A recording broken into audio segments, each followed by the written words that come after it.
Chapter 13. Nature, the Enjoyer, and Consciousness. Arjuna said, O my dear Krishna, I wish to know about Prakriti, nature, Purush, the Enjoyer, and the field, and the knower of the field, and of knowledge, and the end of knowledge. The blessed Lord then said, This body, O son of Kunti, is called the field, and one who knows this body is called the knower of the field. O scion of Bharat, you should understand that I am also the knower in all bodies, and to understand this body and its owner is called knowledge. That is my opinion. Now please hear my brief description of this field of activity and how it is constituted, what its changes are, whence it's produced, who that knower of the field of activities is, and what his influences are. That knowledge of the field of activities and of the knower of activities is described by various sages in various Vedic writings, especially in the Vedanta Sutra, and is presented with all reasoning as to cause and effect.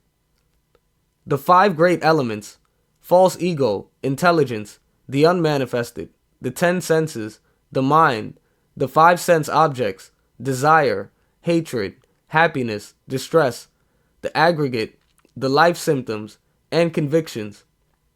All these are considered, in summary, to be the field of activities and its interactions. Humility, pridelessness, nonviolence, tolerance, simplicity, approaching a bona fide spiritual master, cleanliness, steadiness, and self-control. Renunciation of the objects of sense gratification. Absence of false ego. The perception of the evil of birth, death, old age, and disease. Non-attachment to children, wife, home, and the rest. And even-mindedness amid pleasant and unpleasant events. Constant and unalloyed devotion to me. Resorting to solitary places. Detachment from the general mass of people. Accepting the importance of self-realization. And philosophical search for the absolute truth. All these I thus declare to be knowledge, and what is contrary to these is ignorance. I shall now explain the knowable, knowing which you will taste the eternal. This is beginningless, and it is subordinate to me. It is called Brahman, the spirit, and it lies beyond the cause and effect of this material world. Everywhere are his hands and legs, his eyes and his faces, and he hears everything. In this way, the supersoul exists. The supersoul is the original source of all senses, yet he is without senses. He is unattached, although he is the maintainer of all living beings. He transcends the modes of nature, and at the same time, he is the master of all modes of material nature. The supreme truth exists both internally and externally, in the moving and non-moving.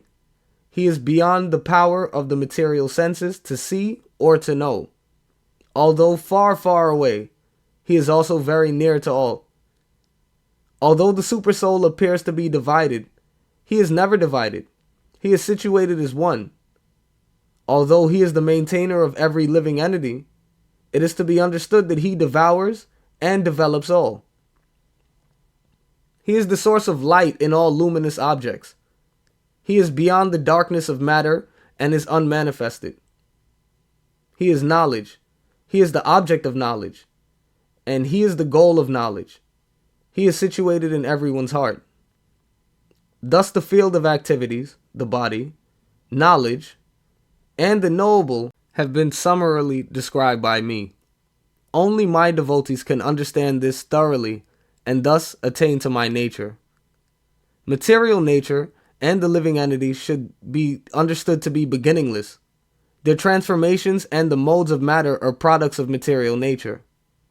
Nature is said to be the cause of all material activities and effects, whereas the living entity is the cause of the various sufferings and enjoyments in this world. The living entity in material nature thus follows the ways of life, enjoying the 3 modes of nature. This is due to his association with that material nature. Thus he meets with good and evil amongst various species. Yet in this body, there is another transcendental enjoyer, who is the Lord, the supreme proprietor, who exists as the overseer and permitter, and who is known as the Supersoul. One who understands this philosophy concerning material nature, the living entity, and the interaction of the modes of nature is sure to attain liberation. He will not take birth here again, regardless of his present position. That supersoul is perceived by some through meditation, and by some through the cultivation of knowledge, and by others through working without fruit of desire. Again, there are those who, although not conversant in spiritual knowledge, begin to worship the Supreme Person upon hearing about him from others. Because of their tendency to hear from authorities, they also transcend the path of birth and death. O Chief of the Bharatas, whatever you see in existence, both moving and unmoving, is only the combination of the field of activities and the knower of the field. One who sees the Supersoul accompanying the individual soul in all bodies, and who understands that neither the soul nor the Supersoul is ever destroyed, actually sees.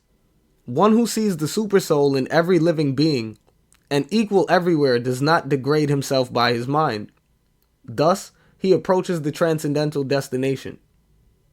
One who can see that all activities are performed by the body, which is created of material nature, and sees that the self does nothing, actually sees. When a sensible man ceases to see different identities, which are due to different material bodies, he attains to the Brahman conception. Thus, he sees that beings are expanded everywhere. Those with the vision of eternity can see that the soul is transcendental, eternal, and beyond the modes of nature. Despite contact with the material body, O Arjuna, the soul neither does anything nor is entangled. The sky, due to its subtle nature, does not mix with anything, although it is all-pervading. Similarly, the soul, situated in Brahman vision, does not mix with the body, though situated in that body.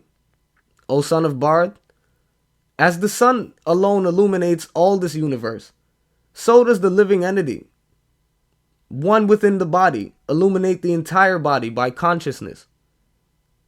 One who knowingly sees this difference between the body and the owner of the body, and can understand the process of liberation from this bondage, also attains to the supreme goal.